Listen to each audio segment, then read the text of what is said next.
Hey everybody, Hindi and Chayale here, and we are here to give you some bad advice. Just kidding.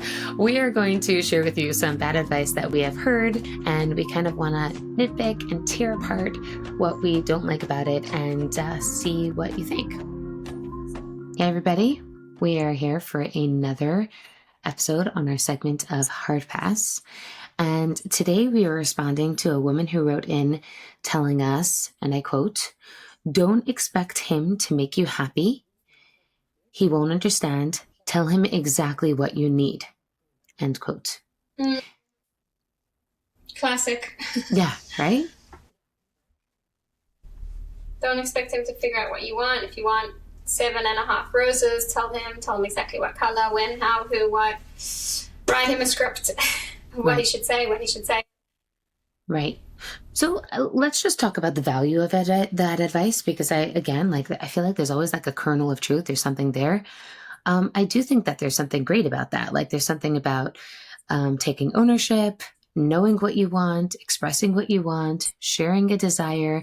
Could sound really similar to this kind of advice. And I think that that's great. Like sharing a desire is beautiful. Knowing what you want and expressing it is also beautiful.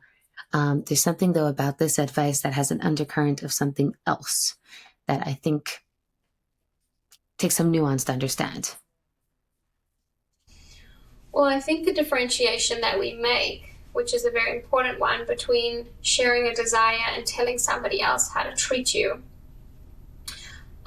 One is sharing a part of yourself and owning that this is what I want and this is who I am, and trusting then that whether my husband can, can't, will, or won't, he does want to give me what I want or honor what I want or be there for me.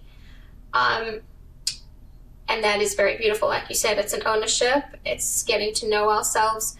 And very often that's like a whole journey in itself for a woman to figure out what is it that I want and how to express that.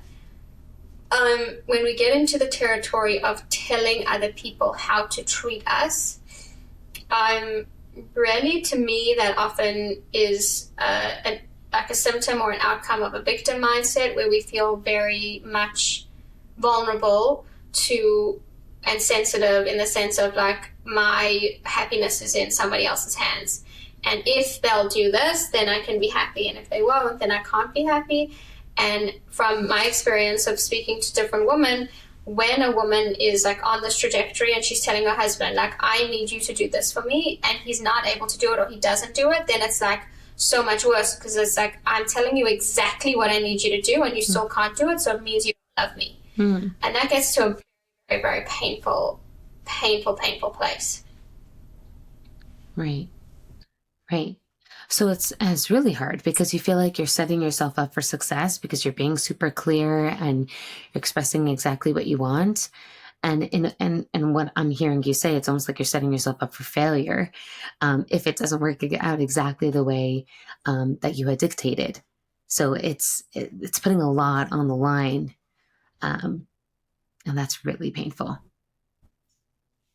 Also, I want to add, I don't know if you'll agree, but even if he does do what you want, sometimes it doesn't work out either, because then it's like, okay, you're just doing that because I told you to do it, and it feels like very robotic and very programmed. It's like, please go buy me this, and then he goes and buys you that, and then it's like, okay, that's dumb because I had to ask you to do it, and then it feels like I could have just gone and gotten it for myself. So it kind of feels like a damned if you do, damned if you don't situation that people get stuck in. Yeah. I also like the piece that you said that it breaks down trust a little bit. Like, it's almost like the premise is can't expect him to, which sounds good. Can't expect him to read my mind. Can't expect him to know exactly what I want.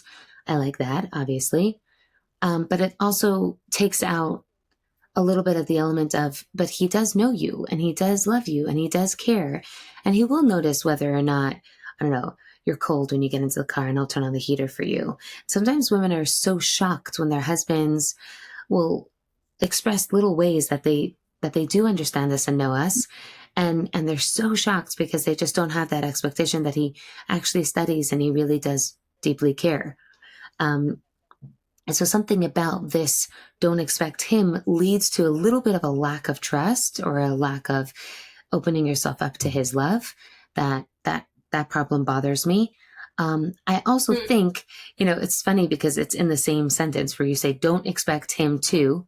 And then when you state what you want, it's with 100% expectation because you're being very clear about what you want, right? So let's just be, I guess, kind of like clear all across the board that expectations should apply, right? So if you're not expecting him to, you also should continue not to expect. Why? Only because it comes with a sense of entitlement, and that energy is very much barring one from receptivity. So kind of like leading into what you were saying, where it's, if I express exactly what I want and I have an expectation that he goes and buys me that birthday present, and then he does, right? And then I don't feel so good. Why? He technically did exactly what you wanted, and you technically received exactly what what you had expressed. The reason why is because you didn't get a chance to receive it because you had an expectation around it. And so forget about the fact that husbands get really turned off by expectation and entitlement, which any mushbia would. I know as a mom and as a mushbia to my children, I get very turned off when my kids get entitled.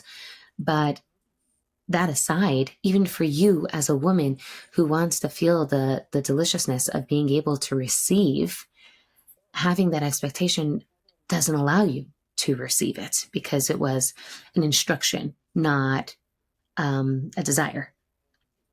Beautiful. Very well said. Yeah. Okay. Hope that made things clear, and looking forward to our next segment in the Hard Pass.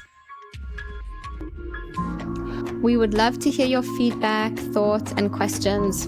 Please leave a comment below or email us at yourrelationship@gmail.com. Looking forward to connecting with you.